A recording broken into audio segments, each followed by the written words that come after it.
कारण उपमुख्यमंत्री एकनाथ शिंदे हे राज ठाकरेंच्या भेटीसाठी गेले आहेत। आगामी पालिका निवडणुकीच्या अनुषंगाने ही भेट अतिशय महत्त्वाची मानली जाते।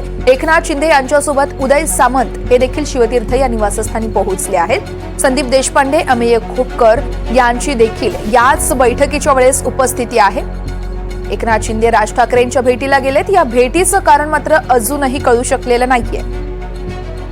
गेल्या काही दिवसांपासून राज्यात अनेक राजकीय घडामोडी वाढतायत आणि त्याच अनुषंगानं ही भेट अतिशय महत्त्वाची मानली जाते। कारण राज्यातील सत्ताधारी महायुतीत अनेक कारणांमुळे कुठेतरी धुसफूस सुरू असल्याचा दावा केला जातोय आणि त्याच अनुषंगाने ते एकनाथ शिंदे हे राज ठाकरेंच्या भेटीला गेलेत। त्यामुळे अनेक चर्चांना उधाण आलंय। या संदर्भात जुई जाधव आमच्या प्रतिनिधी आहेत, आपल्याला सविस्तर माहिती देत आहेत। जुई, नेमकी कधीपासून ही भेट सुरू आहे आणि भेटी संदर्भातली आतली इनसाइड स्टोरी आपल्याला कळू शकलीये का? वर्षा, आपण पाहतोय की मनसे अध्यक्ष राज ठाकरे यांच्या भेटीसाठी राज्याचे उपमुख्यमंत्री एकनाथ शिंदे हे शिवतीर्थ या त्यांच्या निवासस्थानी पोहोचले आहेत। भेटीचं जे प्राथमिक कारण आपल्यापर्यंत पोहोचतंय ते प्राथमिक कारण म्हणजे आगामी मुंबई महानगरपालिका निवडणुकीसाठी कदाचित मनसे आणि शिवसेनेची युती होऊ शकते। जी माहिती आता आपल्याला एकनाथ शिंदेंच्या टीमकडून मिळते त्या माहितीनुसार राज ठाकरेंनी एकनाथ शिंदेंना भोजनासाठी आमंत्रण दिलं होतं आणि ते आमंत्रण स्वीकारून आता एकनाथ शिंदे राज ठाकरे घरी भोजनासाठी गेले आहेत।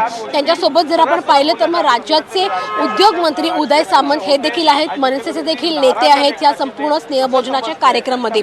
मात्र जर आपण संपूर्ण हा बैठकीचा सिलसिला पाहिला तर मग काही दिवसांपूर्वीच म्हणजेच गेल्या आठवड्यामध्ये उद्योग मंत्री उदय सामंत यांनी राज ठाकरेंची भेट घेतली होती। राज ठाकरेंची भेट घेऊन त्यांनी देखील जरी मराठी भाषेचा मुद्द्यावर चर्चा झाल्याचे सांगितलं असलं तरी देखील निश्चित राजकीय विषयांवर देखील चर्चा झाली होती। त्यानंतर आता आगामी मुंबई महानगरपालिका निवडणुकीसाठी विशेषतः उद्धव ठाकरेंना शह देण्यासाठी कदाचित एकनाथ शिंदे आणि राज ठाकरे एकत्र येण्याची दाट शक्यता दिसून येत आहे। लोकसभा निवडणुकीमध्ये मनसेने बिनशर्त पाठिंबा हा महायुतीला दिला होता, मात्र त्याचं उलट चित्र आपल्याला विधानसभा निवडणुकीमध्ये पाहायला मिळालं होतं। परंतु आगामी मुंबई महानगरपालिका निवडणुकीसाठी राज ठाकरे महायुतीला समर्थन देणार का, राज ठाकरे शिवसेनेला पाठिंबा देणार का, याकडे सगळ्यांचं लक्ष लागलेलं आहे। जर आपण पाहिलं तर मग शिवतीर्थ म्हणजेच राज ठाकरेंच्या निवासस्थानी ही बैठक सुरू आहे, स्नेहभोजनाचा हे कार्यक्रम सुरू आहे आणि या कार्यक्रमा दरम्यान या स्नेहभोजना दरम्यानच नेमकी दोघांमध्ये काय चर्चा होते, या नेत्यांमध्ये काय चर्चा होते हे पाहणं महत्त्वाचं राहणार आहे। कारण का ज्या पद्धतीने आता गणित बदलत आहेत हळूहळू राज्याच्या राजकारणातील ते देखील अत्यंत महत्त्वाचं आहे। राज ठाकरेंनी पाठिंबा हा जरी विधानसभेमध्ये दिला नसला महायुतीला, त्यांनी एकला चलोरेचा नारा दिला होता।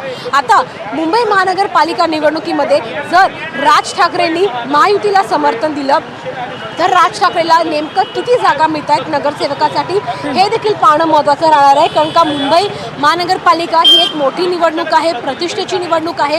विधानसभा लोकसभेच्या व्यतिरिक्त ही एक महत्त्वाची आणि वेगळी निवडणूक मानली जाते।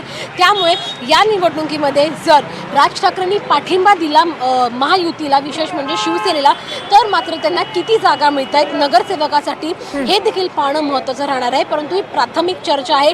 या भेटीनंतर अजून कुठली भेट होते का, या भेटीनंतर अजून कुठली चर्चा होते का नेत्यांमध्ये हे देखील पाहणं महत्त्वाचं राहणार आहे। वर्षा, निश्चितच जुई, त्यामुळे राज ठाकरे यांच्या शिवतीर्थ या निवासस्थानाबाहेर आता अनेक हालचाली आपल्याला बघायला मिळतात। सगळे अपडेट हे सातत्यानं तुमच्याकडून जाणून घेत राहणार आहोत। तुर्तास धन्यवाद।